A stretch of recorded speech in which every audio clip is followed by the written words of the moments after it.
Olá! Hoje a gente vai mergulhar num texto antigo que conta uma jornada realmente impressionante. A de uma comunidade que foi da ruína completa à renovação. Vamos tentar entender como essa virada aconteceu e o que ela pode nos dizer sobre recomeços, mesmo nos tempos mais difíceis. Bom, a história começa com um pessoal que tinha acabado de voltar do exílio. A ideia era reconstruir a vida, mas eles logo de cara se depararam com um problema muito frustrante. Não importava o quanto trabalhassem, parecia que nada ia para frente, que nada dava certo. Fica aquela pergunta, né? O que estava acontecendo? E aí que entra em cena o profeta Ageu. Ele chega com uma mensagem bem direta, apontando exatamente onde estava o problema. Um contraste chocante bem no meio da comunidade deles. A comparação que Ageu faz é assim, um soco no estômago. Ele mostra que as pessoas estavam morando em casas super confortáveis, bem arrumadinhas, forradas, enquanto o templo, que era o coração da vida comunitária, estava simplesmente abandonado, em ruínas. E o resultado dessa inversão de prioridades era sentido na pele, no dia a dia.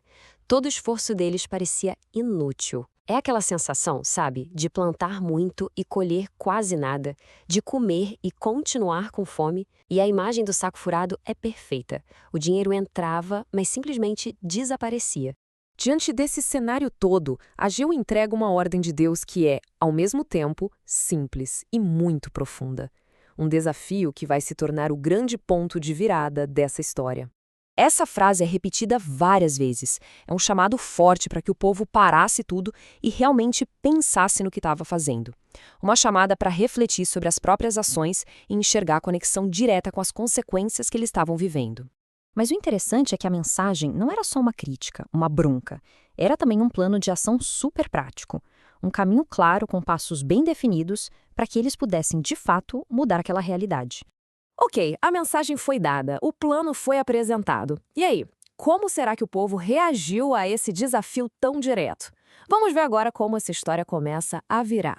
E olha que incrível, a mensagem pegou em cheio. Desde os líderes Zorobabel e Josué até a última pessoa do povo. Todo mundo foi tocado, o espírito deles foi despertado e eles se uniram para começar o trabalho no templo. E a resposta divina, a primeira resposta a essa atitude deles, não foi uma promessa de riqueza ou de sucesso imediato. Foi algo muito mais simples e poderoso. A garantia da presença. Eu estou com vocês. Essa linha do tempo aqui é de cair o queixo. Dá uma olhada na velocidade com que as coisas aconteceram. Em apenas 23 dias depois da primeira mensagem de Ageu, o povo já tinha saído da paralisia e estava com a mão na massa, trabalhando. Só que como nem tudo são flores, logo surgiu um novo desafio. Conforme o novo templo ia ganhando forma, o pessoal mais velho que lembrava do templo antigo, que era muito mais grandioso, começou a ficar desanimado com aquela nova versão, bem mais humilde. Para explicar tanto o passado de frustração quanto o futuro que os esperava, Ageu usa uma analogia genial. Ele vai direto nos sacerdotes, os especialistas na lei, e faz uma pergunta bem específica sobre como a santidade e a impureza funcionam. A resposta deles, baseada na própria lei que eles conheciam, foi clara. Não, a santidade não se espalha facilmente. Tocar em algo santo não torna outras coisas santas automaticamente.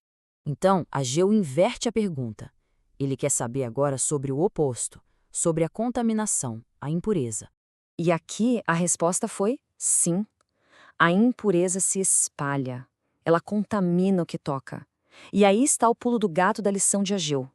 Da mesma forma que a impureza se espalhava, a negligência deles com o templo estava de certa forma contaminando todos os outros esforços da vida dele. A atitude de obediência deles de começar a reconstruir marcou um corte, uma ruptura total com aquele passado. Aquele ato de colocar a fundação do templo abriu as portas para um futuro completamente diferente, um futuro agora de bênçãos. E essa promessa aqui é o grande clímax da história, é algo realmente espetacular. A ideia de que aquele templo, que parecia tão pequeno e insignificante para os olhos de alguns, teria, no fim, uma glória ainda maior do que seu predecessor magnífico. Para fechar essa narrativa, a gente precisa entender rapidinho o que era um anel de selar. Pensa nisso como a assinatura do rei, o carimbo oficial. Era um objeto que representava a identidade, a autoridade e, principalmente, a escolha pessoal daquele rei. E é exatamente essa imagem poderosa que Deus usa para falar com o líder deles, Zorobabel. Num mundo em que reinos e nações estavam sendo abalados, a promessa para ele era de se tornar como esse anel, um sinal de valor, de segurança e de autoridade suprema, porque ele foi escolhido. No fim das contas, a história de Ageu nos deixa com essa reflexão, não é? Um lembrete muito forte de que uma transformação profunda, uma glória maior, pode sim começar de um jeito que parece pequeno, humilde. Às vezes, tudo começa com o simples ato de decidir reconstruir aquilo que foi deixado de lado.